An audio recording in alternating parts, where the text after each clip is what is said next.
Mitchell Starc, ball in hand. We're set to go. Bowled in, first ball! Ruthless start in Australia. Tim's a very likeable guy. He did something really dumb. Tim Payne has stood down. Today, I'm announcing my decision to stand down as the captain of the Australian men's test team. And the difficult thing was, who replaces Tim Payne? Pat Cummins, 47th test captain. It's not like I did anything. I just went to sleep one day and woke up the next day and there was Australian captain. Pat's dropped in the deep end 2 weeks before the biggest tour on the Australian calendar. Some of the players were finding Justin overbearing. There were rumblings behind the scenes of disaffection between coach and playing group. Then within 12 weeks, Tim Payne and Justin Langer, both of them are gone. It was the first tour that we'd undertaken under Pat Cummins' captaincy, the first tour that we'd undertaken without Justin Langer, so there were lots of unknowns to be encountered and overcome. They absolutely loved the fact that we were there. We haven't been there for 24 years. We're going to make a statement. In the air, what a catch!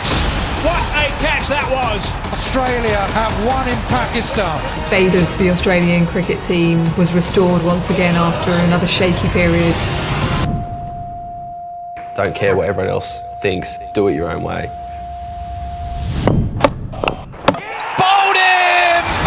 Got 6 at the G! Uzi's back and he's big and he's better than ever! He is an outstanding captain, is Pat Cummins. What a team he has. What's next for us? If we want to be number one in the world.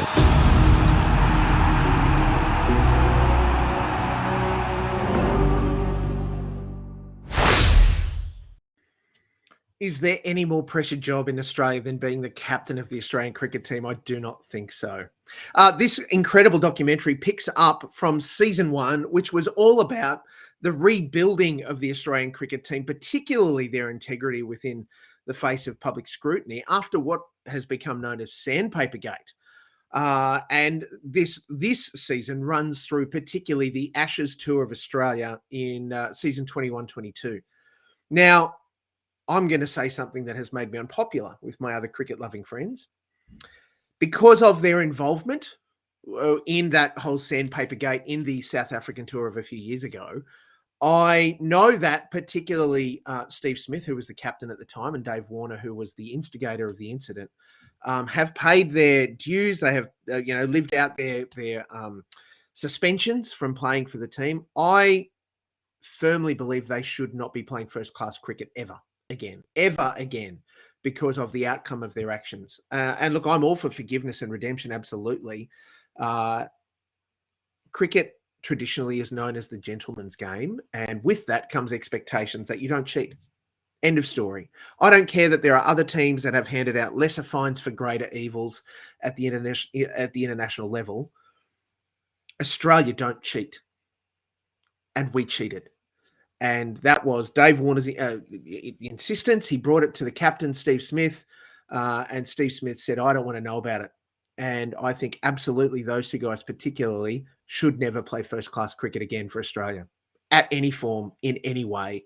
I am not a fan of David Warner, and certainly less so now that, I'm hearing, he gets 200 in one game and people think, oh, he's the best again. Mate, he's a diabolical human being who shouldn't be representing this country.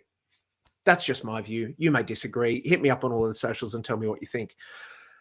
What this does actually highlight is a really interesting team dynamic and how important that core playing group and how important the coach is in working with that team at a first-class layer, and the introduction of new players and how they affect the dynamic and what this looks like, and particularly the profile around Scott Boland, who you would have seen there in the promo, them shouting about him getting 6 at the MCG in his first test for Australia as a bowler. Phenomenal. He steps into an interesting history as an Indigenous man playing for the Australian cricket team. I think he is one of only 3 that have played first-class cricket for Australia. It could even be less than that. And what a way to step onto the world stage as a modern player. It's phenomenal. This season, it looks at 2 major controversies: the quitting, as we saw in the promo, of then captain Tim Payne after a historical error on his part in a relationship situation that saw him decide he had to stand down, because rightly the captain of the Australian cricket team should be held to a higher standard. Tim resigned.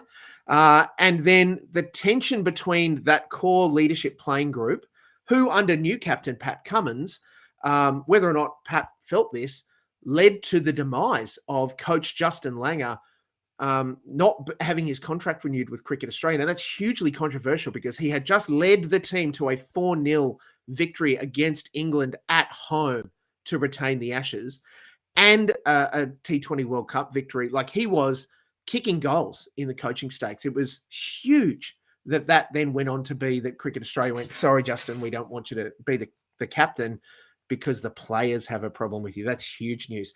Look, there was unprecedented access from this. Great work from Wooshka, who are responsible for making this. There's a mix of talking heads and footage from places that you wouldn't necessarily expect being embedded, having the camera people or camera person embedded with the team. Lots of course, in dressing room stuff, behind the scenes stuff. I think why this stands up and stands out is that it shows the importance of culture to first-class professional sports people. In a similar way, we talked about Netflix's Breakpoint documentary last week. That culture, how you respond to criticism, how you respond to loss, how you respond to victory is so important. The key difference, of course, with this one is that we're looking at a team of up to sort of 15 or 16 professional sports people and how they work together with the coach.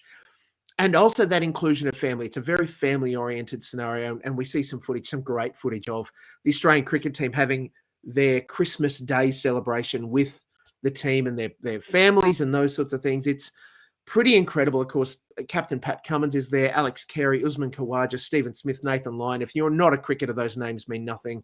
A cricket fan, if you are, this one is absolutely for fans of the game who will love it.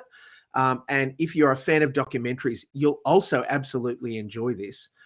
If you're not, it's probably not your thing. But I can tell you that it's bloody well done and a great insight into a team of gentlemen who have massive expectations weighed on them, not just by a country, but particularly by themselves, because they stand in some of the most incredible shoes as the Australian cricket team, in a country where that means an awful lot, and they know it. The Test Season 2 is only 4 episodes, and all of them are available right now on Prime Video, as well as all 8 episodes of Season 1. That's The Test, and you can check that out on Prime Video right now.